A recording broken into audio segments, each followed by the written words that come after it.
बिंदादीन महाराज। कथक नृत्य को जनप्रिय बनाने का श्रेय स्वर्गीय बिंदादीन महाराज को है। आपने कथक नृत्य में आवश्यकता अनुसार संशोधन कर जनता में उसका प्रचार किया। आपका जन्म तहसील हंडिया, इलाहाबाद के एक ग्राम में हुआ था। जन्म समय के विषय में विद्वानों में थोड़ा मतभेद है, लेकिन सभी मतों में आपका जन्म सन 1830 के आसपास माना गया है। आपके पिता का नाम पंडित दुर्गा प्रसाद था। कुछ विद्वानों ने आपको ठाकुर प्रसाद का पुत्र माना है। बिंदादीन 2 भाई थे। दूसरे भाई का नाम था कालिका प्रसाद। कालिका प्रसाद के 3 पुत्र थे, अच्छन, लच्छू और शंभू महाराज, और बिंदादीन के कोई पुत्र न थे। अतः उन्होंने अपने भतीजे अच्छन महाराज को पुत्रवत नृत्य की शिक्षा दी। महाराज बिंदादीन को नृत्य की शिक्षा अपने पिता दुर्गा प्रसाद तथा चाचा ठाकुर प्रसाद से मिली।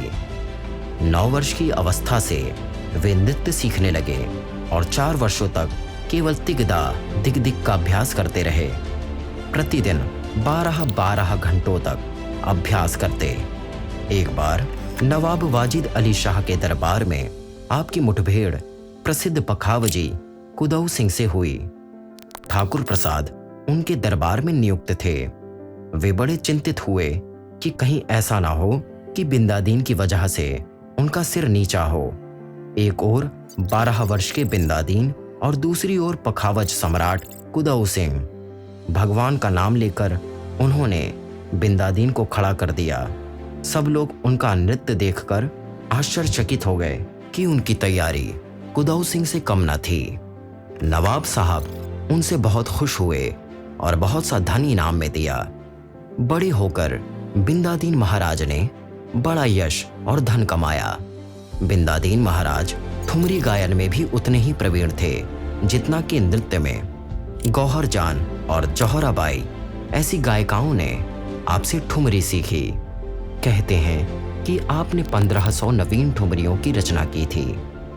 आप अपना जीवन बड़ी सादगी से बिताते थे और चरित्र से बड़े पक्के थे। उच्च विचार और उत्तम कार्य आपके जीवन का लक्ष्य था। सन 1857 में आप ठाकुर प्रसाद के साथ थोड़े दिनों के लिए लखनऊ से बाहर चले गए। भ्रमण करते करते वे नेपाल राज्य जा पहुंचे। वहां आपका बड़ा स्वागत हुआ और पुरस्कार में बहुत सा धन मिला।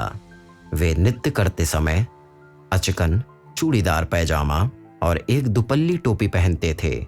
वे कृष्ण के परम भक्त थे। सन 1918 में आपका देहावसान हो गया।